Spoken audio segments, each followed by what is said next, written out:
Hi friends, எல்லாருக்கும் வணக்கம். இந்த வீடியோவில் பார்த்தீங்கன்னா நம்ம பூஜை அறைக்கு தேவையான சில குறிப்புகளை தான் நாம் இப்போ பார்க்க போகிறோம்.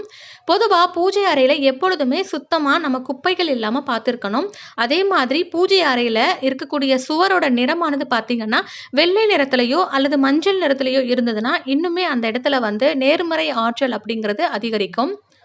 வீட்டோட பூஜை அறை எப்பொழுதுமே வடக்கிலோ வடகிழக்கிலோ இருக்கிறது நல்லது. பெரிய வீடா இருந்தால் வீட்டினுடைய மைய பகுதியில பூஜை அறையை அமைப்பது சிறந்தது. தினமுமே பூஜை அறையில மந்திர உச்சாடனங்களை நம்ம செய்யணும். அப்படி செய்யறதுனால வீட்டில் நேர்மறை எண்ணங்களை இது கொண்டு வரும். காலம் காலமாக வீட்டினுடைய பூஜையில நம்ம செஞ்சுட்டே வந்தாலும் இந்த பூஜை பாத்திரங்களை மட்டும் எந்த நாள்ல விளக்குறது அப்படிங்கிற ஒரு சந்தேகம் இன்னுமே அதிகரிக்குது. எப்பொழுதுமே பூஜை பாத்திரங்களை வியாழக்கிழமை அன்னைக்கு தான் நம்ம சுத்தம் செய்யணும். ஏன்னா வெள்ளிக்கிழமை அன்னைக்கு வீடு துடைக்கிறதோ ஒட்டடை அடிப்பதோ அல்லது வீட்டை சுத்தம் செய்வது போன்ற விஷயங்களை நம்ம செய்தால் நம்ம வீட்டில் இருக்கக்கூடிய மகாலட்சுமி தாயானவள் வெளியே சென்று விடுவதாக ஐதீகம் இருக்கு. அதனால வியாழக்கிழமையில நம்ம வீட்டில் இருக்கக்கூடிய பூஜை பாத்திரங்களை சுத்தம் செய்யலாம். அதே மாதிரி பூஜை அறையில நாம வைக்கக்கூடிய பஞ்ச பாத்திரத்துல தண்ணீரை தினமும் மாற்றணுமா என்ற சந்தேகம் இருக்கும். இந்த தண்ணீரை நாம தினமும் மாற்றலாம். அப்படி உங்களால முடியலனாலும் 3 நாட்களுக்கு ஒரு முறையாவது மாற்றிக்கொள்ளலாம்.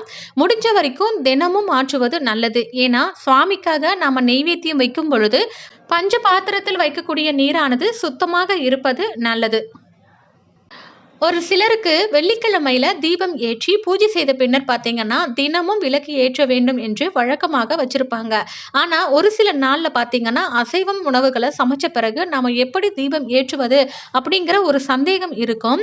பார்த்தீங்கன்னா ஒரு சிலருக்கு அசைவத்தை ஏற்றுக்கொள்ளக்கூடிய கடவுள் குலதெய்வமாக இருப்பாங்க. அவர்கள் வழிபடுவாங்க. அந்த சமயத்துல நீங்க அசைவம் சாப்பிட்டு இருந்தாலுமே முகம் கை கால் மட்டுமே கழுவிட்டு நீங்க தீபம் ஏற்றி வழிபடலாம்.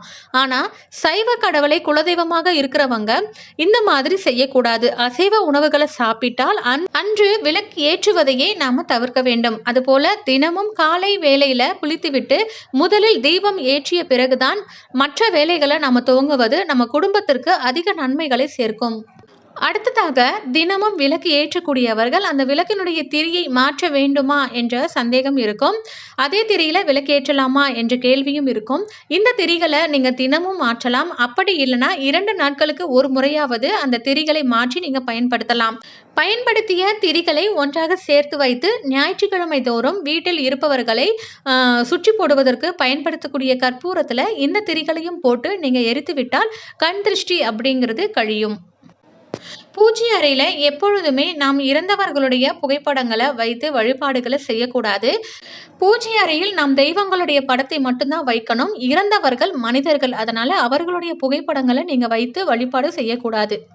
விளக்கு ஏற்றக்கூடிய திரிகளை ஒரு பிளாஸ்டிக் டப்பால போட்டு வச்சுட்டு அதுல கொஞ்சமா பச்சை கற்பூரத்தையும் போட்டு வச்சிங்கன்னா அந்த திரியில நமக்கு பச்சை கற்பூரத்தினுடைய மனமானது அதிகமாக வீசும். அதை பயன்படுத்தி நாம தீபம் ஏற்றும் பொழுது பார்த்தீங்கன்னா அந்த இடத்துல பச்சை கற்பூரத்தினுடைய மனமானது அதிகமாக வீசுவதோடு இல்லாமல் அந்த இடத்துல ஒரு நல்ல வைப்ரேஷன்ஸ் கிடைக்க ஆரம்பிக்கும்.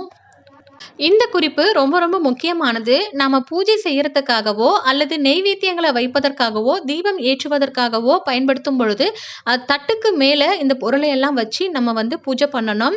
அப்படி நேரடியாக நம்ம பூமியில படுறபடி வைக்கும் பொழுது பார்த்தீங்கன்னா அந்த இடத்துல நேர்மறையான ஆற்றல்கள் எல்லாமே பூமாதேவியானவள் ஈர்த்து கொள்ளும் தன்மை உடையவள். அதனால நாம் செய்யக்கூடிய பூஜையினுடைய பலனானது பூமாதேவிக்கே போய் சேருமாம்.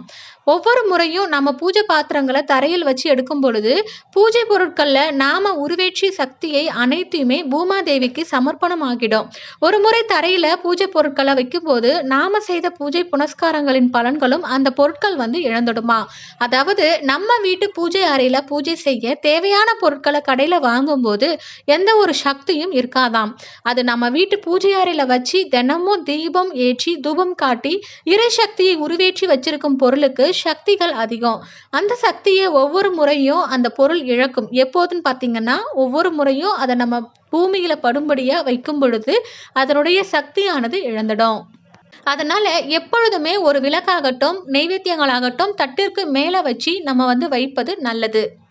நாம் பூஜை செய்து மணி ஆட்டும் பொழுது அந்த மணியை எக்காரணத்தை கொண்டும் தரையில் வைக்காமல் அலமாரியின் மேல் வைக்கலாம். அப்படி இல்லைன்னா ஒரு மணப்பலகையின் மேல வைக்கலாம். தரையில் வைக்கும் பொழுது அந்த இடத்துல நாம் செய்ததற்கான பலன் அப்படிங்கிறது குறைய ஆரம்பிக்கும். இதனால நம்ம வீட்டில் இருக்கக்கூடிய இறை சக்தியினுடைய ஆற்றல் குறைய ஆரம்பிக்கும். அதனால எப்பொழுதுமே பூஜை மணியை அலமாரியின் மேல வச்சிடுங்க. பூஜை செய்யக்கூடிய நாம் அணிகின்ற பொருளானது இரும்பினால் செய்யப்பட்ட பொருளா இருக்கக்கூடாது. ஏன்னா இரும்பிற்கு எதிர்மறை ஆற்றலை ஈர்க்கக்கூடிய தன்மை அதிகமா இருக்கு. அதனால எப்பொழுதுமே நம்ம வீட்ல இறைசக்தி நிலைத்திருக்க வேணும் அப்படின்னா நம்ம சின்ன சின்ன விஷயங்களை ஃபாலோ பண்ணணும். நம்ம தவறு செய்திருந்தாலும் அதை திருத்திக் கொள்ளணும். அப்பதான் நம்ம வீட்ல நேர்மறையான ஆற்றல்கள் முழுமையா நிறைஞ்சிருக்கும். இறையருளும் நிறைஞ்சிருக்கும். ஸோ நான் சொன்ன இந்த குறிப்புகள் எல்லாமே கண்டிப்பா உங்களுக்கு பயனுள்ளதாக இருக்கும்னு நினைக்கிறேன். வீடியோ பிடிச்சிருந்தா லைக் பண்ணுங்க, சப்ஸ்கிரைப் பண்ணுங்க, மறக்காம ஷேர் பண்ணுங்க. தேங்க்யூ.